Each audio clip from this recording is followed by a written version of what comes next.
the links are there in the description box. चलिए अब theme B tapestry of past start करते हैं, जिसका chapter number 4 you can see new beginning cities and states. कैसे नई शुरुआत हुई, नए नए शहर बनने लगे, राज्य बनने लगे, उसके बारे में हम पढ़ेंगे। तो यहाँ कौटिल्य अर्थशास्त्र, कौटिल्य जो है वो उन्होंने एक किताब लिखी थी जिसका नाम है अर्थशास्त्र, जिसमें इकोनॉमी उस समय की कैसी थी उसके बारे में बताया गया है। सो उसका एक पार्ट यहाँ पर एक पोर्शन दिया हुआ है, उसको रीड करते हैं। The kingdom shall be protected by fortifying the capital and the towns at the frontier. जो किंगडम है, राज्य होता है, उसको प्रोटेक्ट करना चाहिए। फोर्टिफाइंग मतलब किलेबंदी करानी चाहिए, उसको चारों तरफ से अच्छे से प्रोटेक्शन प्रोवाइड करना चाहिए, फ्रंटियर एरिया में खासकर। फ्रंटियर मतलब जहां से राज्य की सीमा शुरू होती है या सीमा जहां पर होती है। The land should not only be capable of sustaining the population but also outsiders in times of calamities. जो भी उस राज्य की जमीनें हैं वो इतना उपजाऊ होनी चाहिए, इतना ज्यादा उससे एग्रीकल्चर प्रोड्यूस होना चाहिए कि वहां की जो जनसंख्या है, जो लोग वहां रहते हैं, सिर्फ उसका ही भरण पोषण ना कर सके, बल्कि जब कभी कैलेमिटीज मतलब कभी कुछ ऐसी आपदा आती है और आउटसाइडर अगर आते हैं उस राज्य में रहने के लिए, तो उनकी भी देखभाल, उनको भी आराम से खाना खिला सके, उनकी देखरेख कर सके, इतना एक राज्य के अंदर क्षमता होनी चाहिए। It should be beautiful, being endowed with cultivable land, mines, timber forest, elephant forest and good pastures rich in cattle. So ये सारी चीजें बताई गई हैं कि एक किंगडम किस तरीके से प्रॉस्पर दिख सकता है, समृद्ध दिख सकता है। It should not depend only on rain for water. ऐसा नहीं है कि सिंचाई की व्यवस्था नहीं हो, सिर्फ बारिश पे लोग डिपेंड है, किसान की बारिश होगी तो सिंचाई होगी, फसलों को पानी मिलेगा, नहीं, बल्कि ऐसी व्यवस्था होनी चाहिए कि पहले का पानी सेफ है, हार्वेस्ट करके रखा गया है, जिससे सिंचाई की जा सकती हो। It should have good roads and waterways. It should have a productive economy with a wide varieties of commodities. Commodities मतलब होता है सामान। सो यहाँ पर अच्छे रोड की व्यवस्था होनी चाहिए। पानी से अगर कहीं जाया जा रहा है, पानी के रास्ते से, तो वाटरवेज की व्यवस्था होनी चाहिए। प्रोडक्टिव इकोनॉमी होनी चाहिए। अर्थव्यवस्था जो है बहुत समृद्ध होनी चाहिए। अलग अलग चीज यहाँ पर प्रोड्यूस होना चाहिए, उसका खरीद बेच या जो भी चीजें हैं, इकोनॉमी लेवल पे एक राज्य हमेशा समृद्ध होना चाहिए। सो अर्थशास्त्र का ये कोट है, या कह सकते हैं एक पार्ट दिया गया है जिसमें बताया गया है कि किंगडम कैसा समृद्ध होना चाहिए। ओके, चलिए अब इस कोट के साथ हम चैप्टर को स्टार्ट करते हैं। It's not actually a quote और a section from the paragraph from this book. Okay, now ये आप देख सकते हैं कि इमेज दिया गया, ruins of a major structure at Rajgriha, modern day Rajgir in Bihar, when it was the capital of Magadha, Mahajanapada. Janapada, Mahajanapada last class में भी देखा था, जहां पर लोग बसने लगे उसे हम कहते हैं जनपद। जब बहुत सारे छोटे छोटे जनपद मिलकर एक साथ आने लगे तो महाजनपद बनने लगे। किस तरीके से ये बनने लगे महाजनपद, इन्हीं सब के बारे में हम पढ़ेंगे। सो ये एक बचा हुआ अवशेष आप देख पा रहे हैं इस इमेज में, ये उस समय के राजगृह, जो आज बिहार में एक जगह है राजगीर, उसमें एक स्ट्रक्चर बना हुआ है, बहुत बड़ी कोई बिल्डिंग रही होगी, उसका अवशेष आपको देखने को मिल सकता है।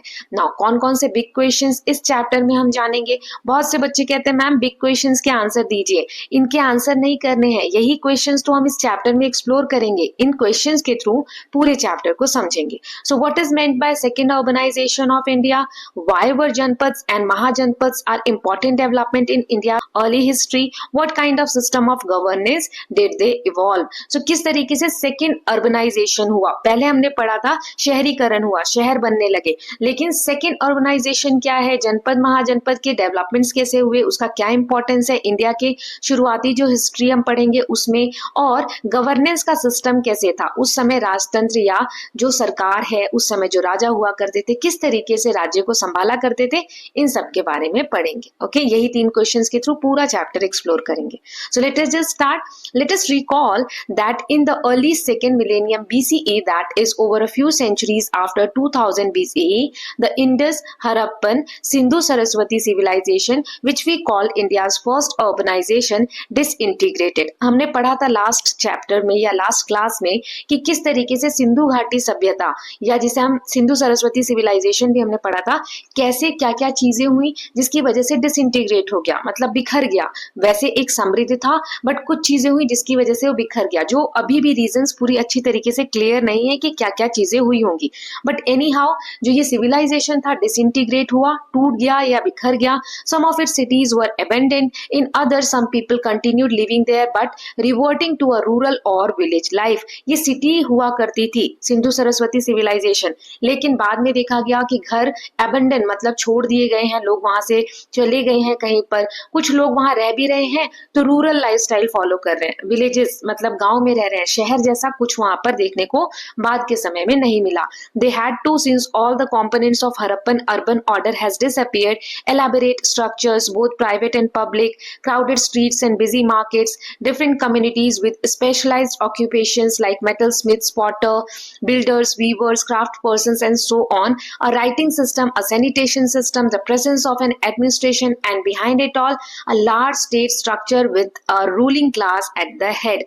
जो सिंधु सरस्वती सिविलाइजेशन की सारी चीजें यहाँ दी गई जो हमने लास्ट क्लास में पढ़ा था कि कितने बड़े बड़े वहां बिल्डिंग्स हुआ करती थी, प्राइवेट स्ट्रक्चर्स अलग, पब्लिक स्ट्रक्चर्स अलग, स्ट्रीट्स यानी जो मार्केट्स हुआ करते थे, गलियां हुआ करती थी, कितनी भीड़ वाली एरिया हुआ करते थे, या फिर अलग अलग काम करने वाले लोग थे जैसे बर्तन बनाने वाले, बिल्डिंग्स बनाने वाले, बुनाई का काम करने वाले, है ना, ये सारी सिस्टम खत्म हो गई थी। लिखने की जो एक व्यवस्था थी, राइटिंग सिस्टम, वो खत्म हो गया था, सैनिटेशन सिस्टम वैसा देखने को नहीं मिलता था, और सबसे सब जो रूलिंग क्लास हुआ करती थी, राजा या जो उस समय रूल करता था, उसका एक स्ट्रक्चर जो हमने देखा था सिंधु सरस्वती सिविलाइजेशन में, वो अब देखने को नहीं मिलता था। For a whole millennium urban life remain absent from India, though there may have been a few towns here and there in North India।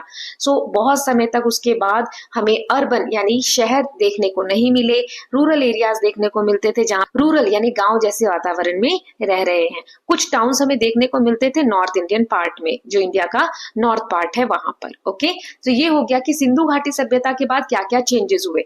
Indeed there were important regional cultures which we need not study here. कुछ regional cultures थे लेकिन उसको यहाँ पर पढ़ने की हमें जरूरत नहीं है क्योंकि हम ब्रॉड लेवल पे पढ़ रहे हैं।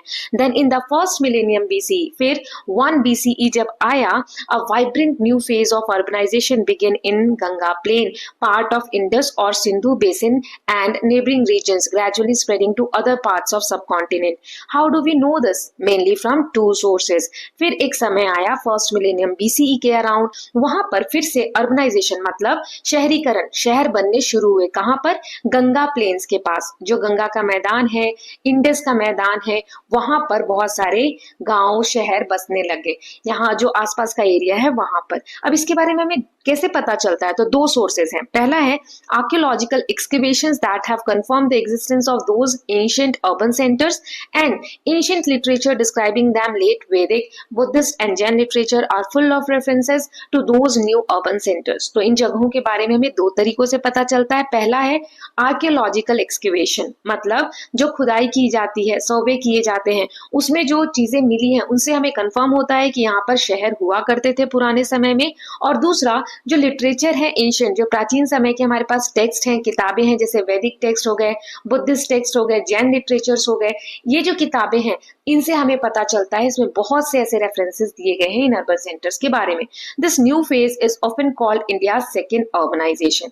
इसे ही इंडिया का सेकेंड अर्बनाइजेशन कहा जाता है, जो गंगा इंडस या इसके आसपास के रीजन में नए शहर डेवलप हुए उसको ही, which incidentally has continued right up today। Let us see how this phase emerged। और ये जो अर्बनाइजेशन, सेकेंड अर्बनाइजेशन स्टार्ट हुआ, ये आज भी इंडिया में कंटिन्यू है। सो इस फेज के बारे में और अच्छे से इस चैप्टर में हम जानेंगे। Okay, now Janapadas and Mahajanapadas. Towards the end of second millennium BCE, regional cultures gradually recognized themselves in North India as people formed clans or groups, probably sharing a common language and a common customs. Each clan came to be associated with a territory or janpad led by a raja or ruler. So janpad in a Sanskrit word means where people, jan, have set foot, पद that is have settled down। अभी मैंने आपको बताया जनपद मतलब होता क्या है। ये संस्कृत का एक वर्ड है जिसमें जन मतलब होता है लोग, पीपल, और फुट मतलब होता है पैर, पद, है ना। सो जहां पर लोगों ने अपने पैर रखे, जहां लोगों ने सेटल डाउन होना शुरू किया, घर बसाने शुरू किए, वहां बने जनपद। सो यहाँ हमने देखा नॉर्थ इंडियन में जहां पर नए नए जनपद बनने लगे, उसका कारण क्या था? लोगों ने क्लैन बना लिए, अपने समूह, ग्रुप बना लिए। तो जो लोग एक जैसा कल्चर सेलिब्रेट करते थे, एक जैसी भाषा बोलते थे, एक जैसे कपड़े पहनते थे, या कोई भी कल्चरल जो सिमिलैरिटीज थी, उस बेसिस पे उन्होंने ग्रुप्स बना लिए, क्लैंस बना लिए, और ये सेम लैंग्वेज फॉलो करते थे, सेम कस्टम प्लान करते थे। जहां पर इन लोगों ने अपने ग्रुप्स के साथ रहना शुरू किया उसे ही जनपद कहा गया। अब जनपद का मीनिंग क्या है? Already I told you. Now जनपद grew as trade network expanded and connected them. By 8th or 7th century BCE, some of those early states had merged together. The resulting bigger units were known as महाजनपद। तो अब क्या हुआ? जनपद जो बने थे, छोटे छोटे समूह ने जो बनाए थे, वो धीरे धीरे एक दूसरे से जुड़ने लगे, ट्रेड होने लगे, व्यापार होने लगे और ये आपस में कनेक्ट होने लगे। 8th और 7th सेंचुरी बीसी के अराउंड क्या हुआ?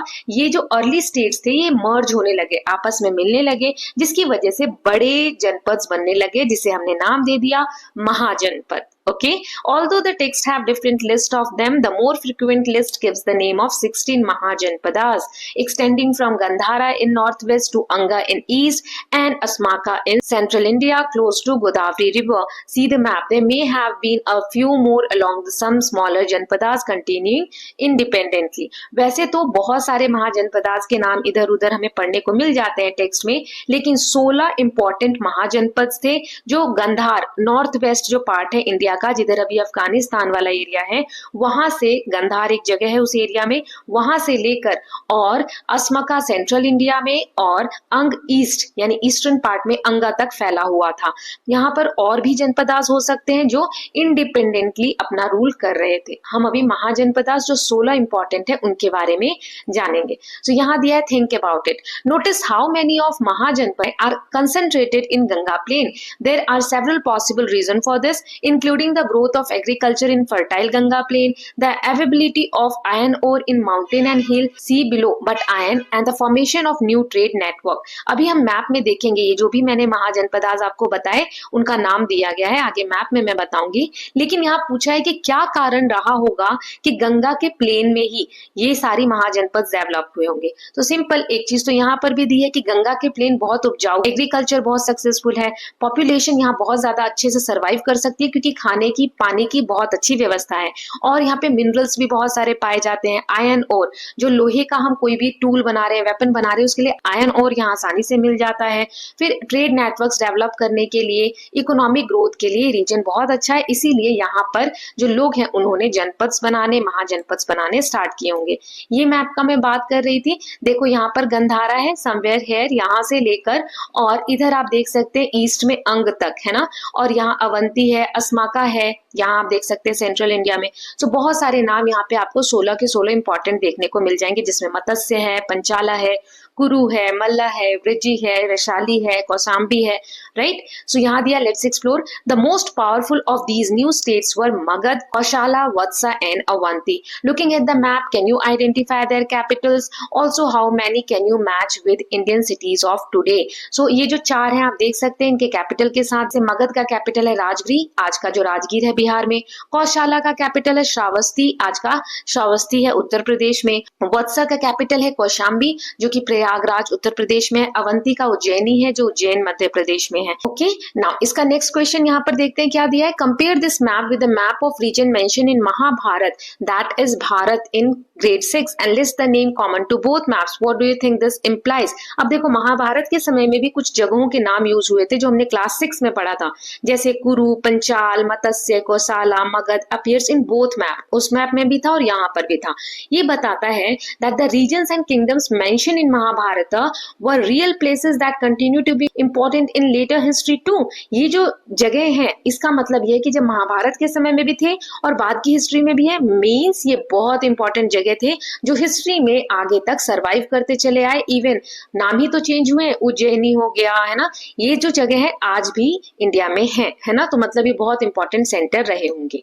Now the map 4.3 shows the mahajanapadas capital. जो अभी हमने मैप देखा, most were fairly large well fortified cities with a मोट रनिंग आउटसाइड द फोर्टिफिकेशन और फर्दर डिफेंस। अभी मैंने बताया जब हम अर्थशास्त्र का एक पैराग्राफ पढ़ रहे थे तो उसमें लिखा था कि जो भी किंगडम्स हैं उसको फोर्टिफाई करना मतलब होता है किलेबंदी करना, घेराबंदी करना है ना, ताकि प्रोटेक्शन मिल सके किंगडम को। सो ये जो भी हमने महाजनपद पढ़े, इनके कैपिटल पढ़े, ये फोर्टिफाइड थे, इनकी किलेबंदी थी। मोट मतलब क्या होता है? A deep wide ditch surrounding a fort और a fortified city and filled with water. जो किले हुए करते थे या किंगडम हुआ करता था, उसके चारों तरफ बहुत गहरे गहरे गड्ढे खोद दिए जाते थे और उसमें पानी भर दिया जाता था। क्रोकोडाइल और ऐसे जीव उसमें रखे जाते थे ताकि जब गहरा गड्ढा है और पानी है तो उससे दुश्मन सीधे किले तक नहीं पहुंच पाएंगे। इसीलिए किलेबंदी में मोट का बहुत इंपॉर्टेंट रोल होता था। Often the gateways through the rampart walls would be deliberately kept narrow so guards may control the movement of people and goods entering or leaving the city. It is fascinating to note that most of those ancient capitals continue to be living cities today, modern cities that are often 2500 years old. अब इसका मतलब क्या है, जो दरवाजे बनाए जाते थे वो पतले रखे जाते थे उनके स्पेस। क्यों? क्योंकि वहां से अगर कोई हमला करता है तो डिफेंस के लिए अगर एक साथ बहुत सारे लोग मूव अंदर करना चाहे तो नहीं कर सकते, या सामान वगैरह जा रहा है उस गेट से बाहर तो उस पर निगरानी रखी जा सके। तो ये जो बहुत सारी एंशिएंट सिटीज हमने पढ़ी, अभी मैंने मैप में दिखाया, आज भी सरवाइव कर रही हैं, लिविंग सिटीज हैं, मॉडर्न सिटीज हैं, 2500 इयर्स ओल्ड हैं, राइट। चलिए आगे पढ़ते हैं। Early democratic tradition. डेमोक्रेसी क्या होता है? जब भी ऐसा कोई राज्य जहां पर लोगों को अपना राजा चुनने की व्यवस्था मिले, जैसे हम इंडिया में हैं, वोट करते हैं और वोटिंग के थ्रू हमारी जो गवर्नमेंट है वो इलेक्ट होती है, इलेक्शंस होते हैं। तो ये क्या है? डेमोक्रेटिक सेटअप है। डेमोक्रेसी यानी लोकतंत्र, लोगों का शासन या लोगों के द्वारा किया गया शासन, उसको हम कहते हैं डेमोक्रेसी। तो शुरुआत में डेमोक्रेटिक ट्रेडिशंस क्या थे इसके बारे में हम जानते हैं। ईच जनपद हैड एन असेंबली और काउंसिल कॉल्ड सभा और समिति where matters concerning the clan would be discussed. Remember from chapter on India's cultural roots that the word sabha and samiti first appear in Vedas, India's most ancient text. देखिए ये जो जनपद हुआ करते थे, यहाँ पर असेंबली होती थी जिसमें मीटिंग हुआ करती थी, इसे हम काउंसिल भी बोलते थे। दो तरीके की काउंसलिंग या असेंबली होती थी जिसे हम कहते हैं सभा और समिति। इसके बारे में हमने पिछली क्लास में भी पढ़ा था। ये सभा समिति जो वर्ड्स हैं ये वेदास में एंशिएंट टेक्स्ट में यूज हुए हैं, right. We may assume that most of the members were elders in the clan. The raja was not expected to rule independently और आर्बिट्रेरली। तो इसका मतलब क्या है कि जो एल्डर्स हुआ करते थे क्लैन के, क्लैन यानी समूह, ग्रुप जो लोगों के थे, उनमें जो बड़े बुजुर्ग थे वो लोग इस मीटिंग में बैठा करते थे। ऐसा नहीं है कि राजा आया और इंडिपेंडेंटली खुद से ही कोई फैसला ले लिया, आर्बिट्रेरली मतलब कि मन माने ढंग से जो उसका मन हुआ वो कर लेगा, ऐसा नहीं है। वो हमेशा डिसीजन लेकर सभा और समिति जो असेंबली में क्या डिस्कशन हुआ है उस बेसिस पे राजा राज किया करता था। A good ruler was supposed to take the advice from those assemblies apart from the ministers and administrators. So जो राजा हुआ करता था वही अच्छा राजा कहलाता था, जो अपने मंत्री, जो उसके सारी व्यवस्था संभालने वाले लोग हैं उनकी भी बातें सुने, समझे, और ये जो सभा समिति है इनमें जो एल्डर्स डिसीजन लेते हैं उस पर भी ध्यान दे और अपना काम उसी हिसाब से करे। Indeed, according to some texts, an incompetent ruler could be removed by the assembly. Of course, while such mentions are significant, it does not mean that this was an established law. Let us remember that the data we have for such remote periods is incomplete. देखिए कुछ जगह पे हमें text में ऐसा भी पढ़ने को मिला है जो राजा नहीं काबिल हुआ कर उसको असेंबली के द्वारा, ये जो असेंबली हमने सभा समिति पढ़ी इनके द्वारा उस राजा को हटा दिया जाता था।